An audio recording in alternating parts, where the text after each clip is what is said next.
My name is Four, and I've been making creepy things since I was a fat-headed little kid. I've also been poor since I was a potato-domed troll child, so with those powers combined, I discovered cheap ways to make practical effects. This is Making Crafts with Four. Fuck, I hate glitter! You can gut pants if you want to. I've got nothing. Step one is to get stuff. Here I've got all my supplies, of course. Start off with, we've got a pair of pants that I got at the thrift store for $1. Some spray foam, Expando foam, $3 at Walmart. Magic marker, the hacksaw thing I love so much. Razor blade, that's important. Be careful. Safety. These little elbow joints for your PVC pipe, 3/4 inch. A tape measure, which should be for free because I think everybody has one, and if you don't, you know someone who does. Pull noodles, summertime, collect those up, you'll use them a lot. Foam board for $1 at Dollar Tree, trust me, they'll come in handy too. Grand total, $10 to $16, depending on what you got at home. And now we measure some things, alright.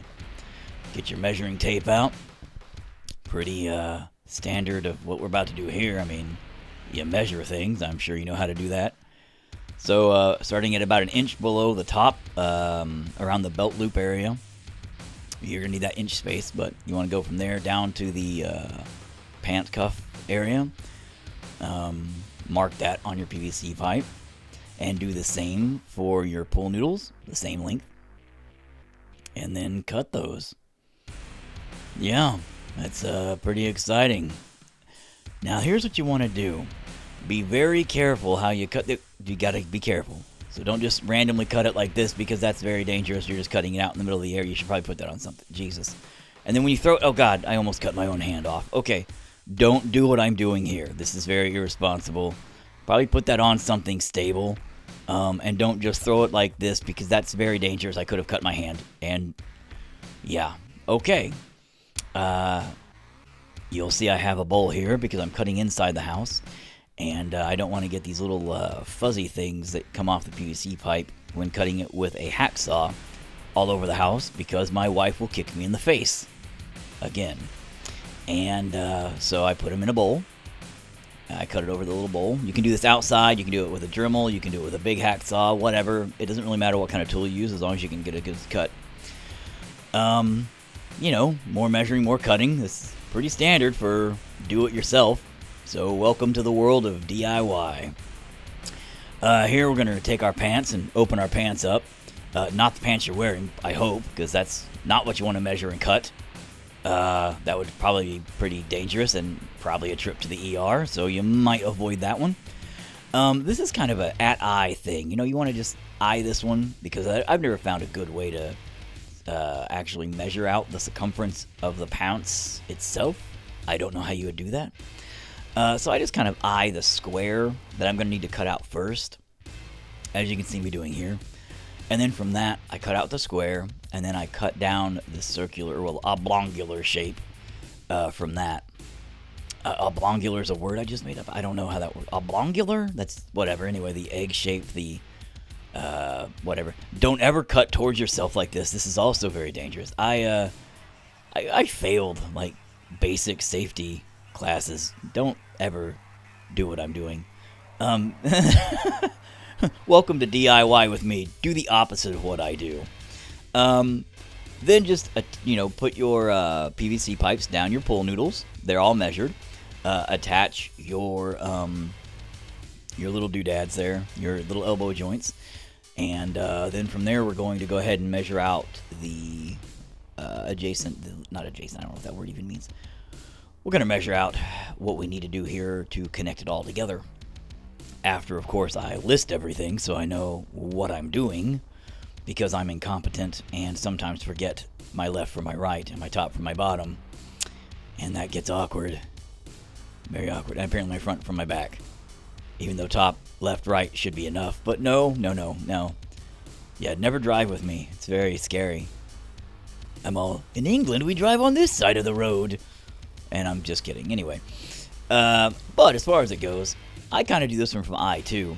keep in mind, I've never looked up any of this stuff, like how-tos before, like, so I don't even know if this is out there, but I'm sure somebody else has a much better method. So if you're ever making this, you might just go look up somebody else's video. It's probably much more competently done than mine. Welcome to my DIY. Go look up somebody else's. It's better, I'm sure. But, I just said I do things. Oh, yeah, wait a second. This is very important. Before you connect it all together, you might try some kind of support. I use screws, and I just screw them each on each side. And now I do this because whenever I stand this up here in a second to attach the foam and to actually put it together, I wanted to leave it standing straight up. And I figured this would be probably one of the easier methods. Now, you could use duct tape and just duct tape it down. You could use zip ties, put a couple of holes through it and just zip tie it around. Whatever method I think would work best for you, go ahead and try it. I'm not sure what will or won't work best, but go ahead and do that. I just chose screws because I figured that's what I had available, and it worked out pretty good. Then what you want to do is go ahead and foam this bad boy up. You know, spray that spray foam all around it. My nozzle broke, so I had to actually use it from the nozzle. But usually you have a little gun trigger thingy and just point that down. Spray that foam all around. Just get it all up in there real good. All up on it. And then after that, just put your pants on one leg at a time, as they say. Make sure your foam's dry, of course. Here it is, standing in my boots. Looks pretty good, doesn't it? Yeah, I know, because I made it. At this point here, you take the rest of your spray foam. You don't have to use the whole can the first time. If you want to use one can to do this whole thing, you can use one can. Or you can get extra cans for whatever. Now here I went ahead and used some of the can to spray around the top to attach it to the pants. To make sure that they all stayed together and the pants wouldn't just fall down. Again, here in a moment, when you actually foam it at the top like this, it would also stay attached. But I just wanted that extra security. It depends on really the applications you're going to be using this for, because if you're going to use it heavily, I would suggest putting as much foam around it as possible to make sure that you do keep it secure if it's going to be falling over a lot. But after you spray foam it like that, you'll see that once the foam expands, it will give it that appearance of organy-like things. So then now you just have to paint it. Start out with a black-red mix, dark purples, dark blacks, dark reds, things of that nature to fill in the cracks. Now, please note, I did not primer this version. I was testing this. This foam, this particular kind of foam, does not take paint very well, and it will chip. Now, I do not know if it is just the brand I used in these tutorials, or if it is just the spray foam itself. I need to actually test that a little bit more thoroughly. But as of right now, I know that spray foam, in general, it seems, does not take paint well. Not even spray paint or primer. So in this case, I tested it just without primer. Update, it still sucks at taking paint and chips. So you'll have to reapply paint after you have used it a couple of times, chances are. Usually it's no big deal. It just kind of sucks if you have it sitting in the garage and you're like, oh, we need to use it today, and then you go to get it and it's got chipped paint and you're like, ah, crap. But as you can see here, you coat it with a darker color, go back over it with a lighter purple, and then dry brush over that with a pink. A dry brush method is where you take the brush, you get a little bit of paint on it, you wipe it off a lot, and then you just lightly go over it to give it the appearance. You're not filling in all the cracks. You want to keep those cracks in there for depth, for the coloration, to make it look like there's, you know, deeper depth. You know, depth. That's the word, means deeper stuff. Whatever. So you want to keep the colors going.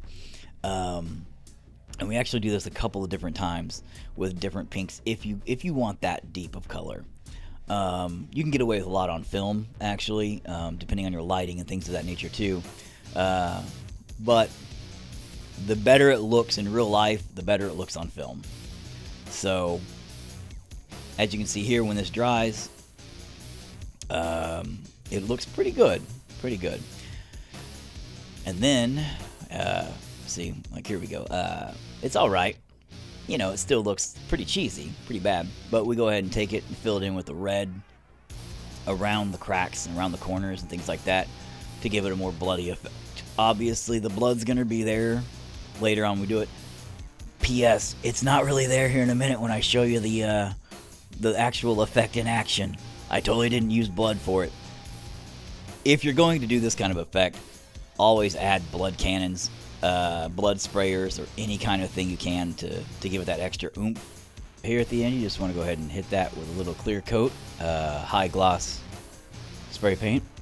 It really helps it pop and shine on the film whenever the lights hit it. And here in a minute, I'll show you a quick clip of the cheesiness that this thing can provide for my duck film trailer. I'll include links in the description, but it's really quick, so be prepared for it. Here it comes. Are you ready? Here it comes. And gut pants. If you like what I'm doing and you want to see more, please like and subscribe to the channel. Hit that bell icon for updates. Feel free to share this with your film buddies or anybody you might think would enjoy it. And thanks for watching.